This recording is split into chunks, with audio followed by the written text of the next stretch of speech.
Hey everyone, thank you for joining the Radio Horror Show tonight or catching this on YouTube. Tonight we're going to talk about the brand new slasher movie that is kind of a copy of Scream, just for the fact it stars one of the Kind actors of? from Scream 5 and 6.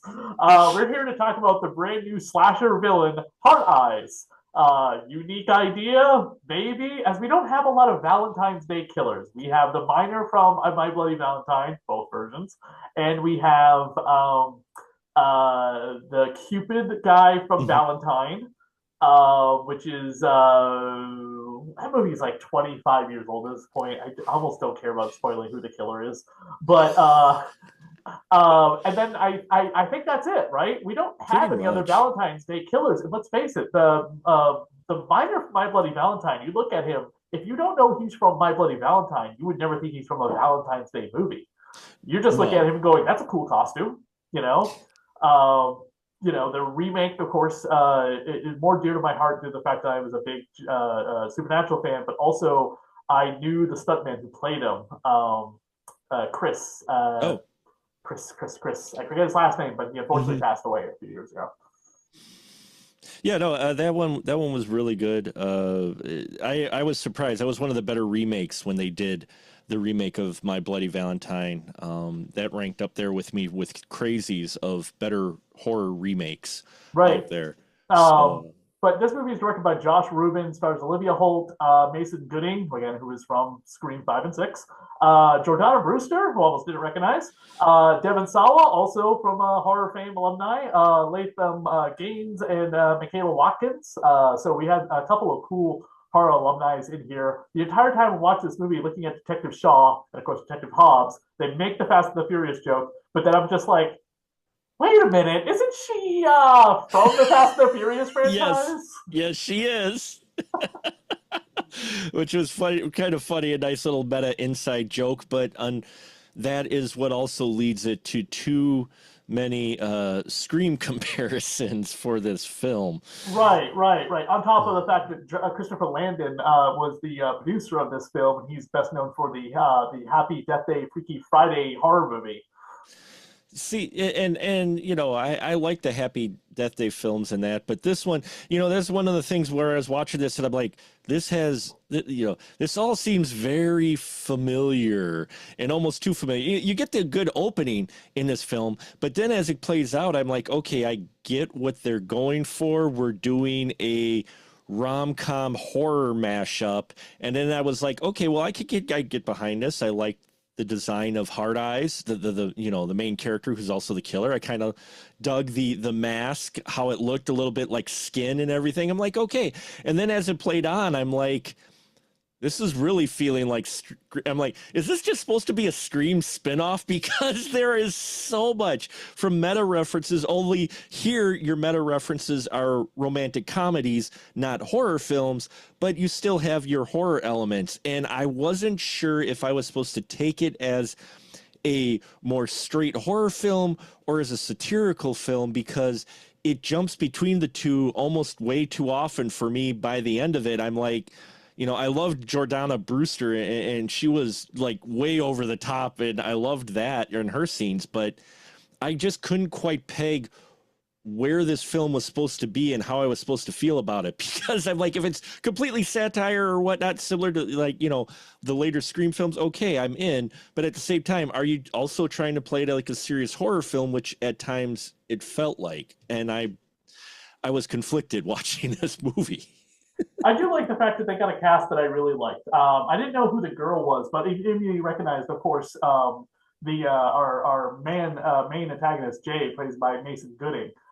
He is the nephew of Randy's character in the Scream films. Right. So I liked his character in those films. He came back. He lived in 5. He lived in 6, and now Yeah. I don't think he's coming back for 7 because I think that's completely restructured film now due to a whole bunch of reasons you read about online. It's quite Yeah. the mess of a return to dead killers, but I digress. But Olivia Holt, I was like, oh, she was Dagger in Cloak and Dagger, and she's in Totally Killer as well, which I absolutely loved. I think Hmm. that movie got like completely forgotten about or whatever, but that's a Yeah. cool time travel serial killer movie.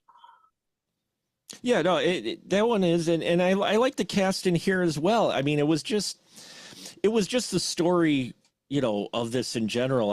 I almost was more interested, in all honesty, because of the chemistry between our two leads. Yes. I was more interested in the romantic comedy aspect than the horror aspect of this. I almost wanted to see that movie more so than the horror part, because I really liked those two together and their story. And then it was almost like the killer was interrupting this actually not too bad of a rom-com storyline, you know, for me. And I dig the practical effects. I dig the gore. I was happy to see the gore quite a bit in here. And yeah, for me, if it hadn't been quite so familiar in so many beats and some of the humor, like the Hobbs and Shaw line, I'm like, really?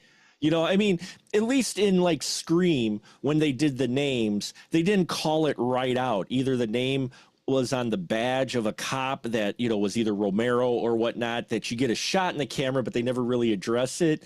But here, pulling it right out and just putting it in your face with them being called Hobbs and Shaw, I'm like, that's a little blatant. And some of the other humor in here too, you know, the goofiness of it, I'm like, okay, you know, I'm just like, it didn't quite land with me. And I don't know why, because I would have figured I would have enjoyed this film more, but I think there was just something with it that it was just middle of the road for me. You know, it didn't quite, it looked like it was trying to do something new, but then all of a sudden it really felt like more of the same, especially with the ending. And we're not going to spoil it or No, we anything, won't but reveal just who the killers are. no, but the ending, I was like, well, now you're really like mimicking Scream. You literally should just have hard eyes in the Scream universe.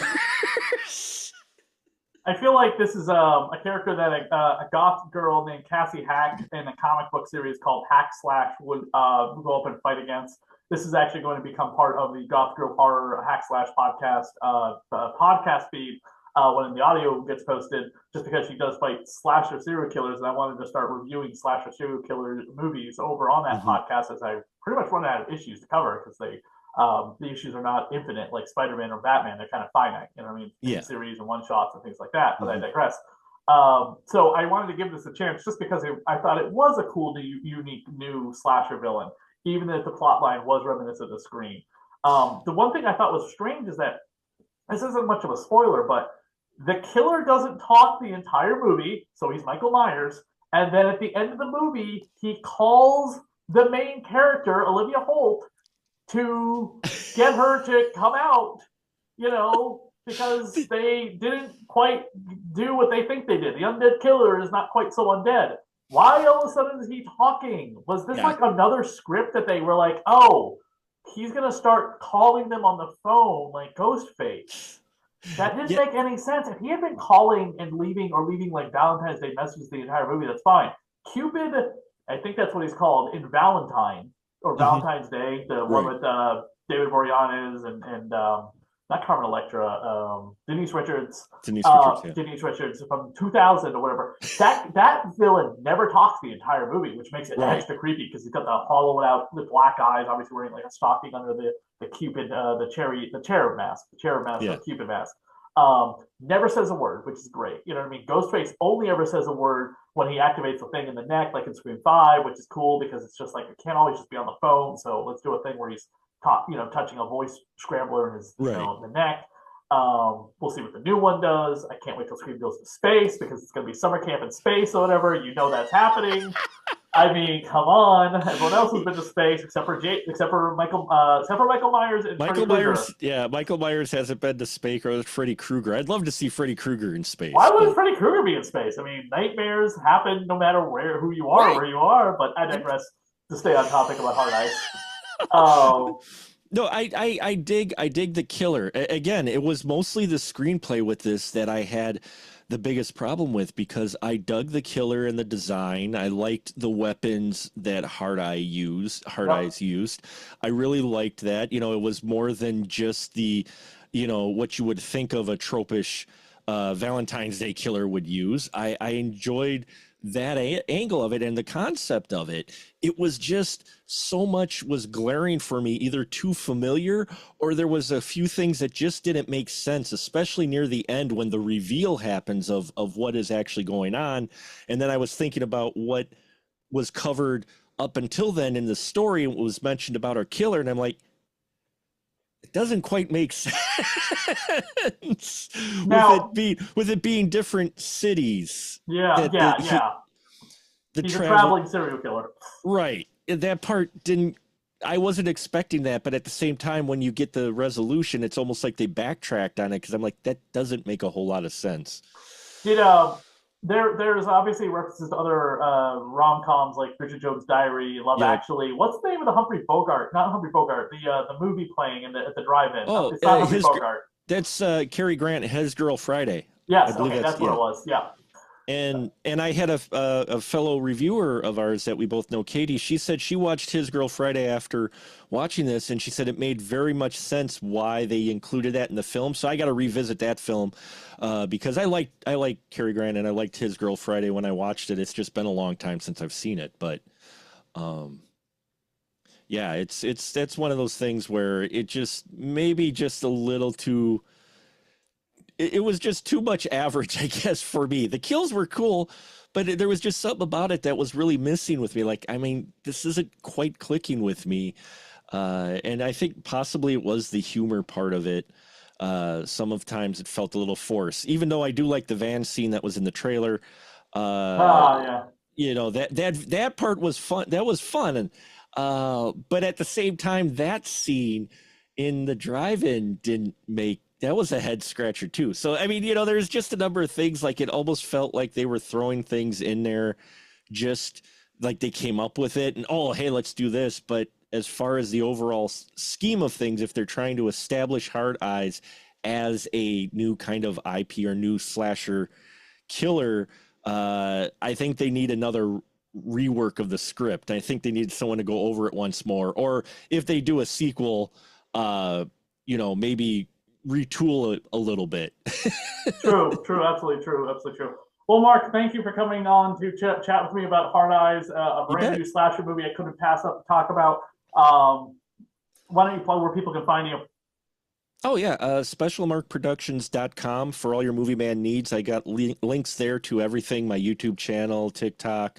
I do written reviews there. I've got my own podcast, The Spoiler Room, where links for everything is on specialmarkproductions.com. If you go there, links to everything. So, yeah, and thanks for having me on. And, yeah, I was hoping I enjoy this more, but I get people who do enjoy it. Mad props to you. For me, it was like just okay. I probably wouldn't be revisiting it anytime soon.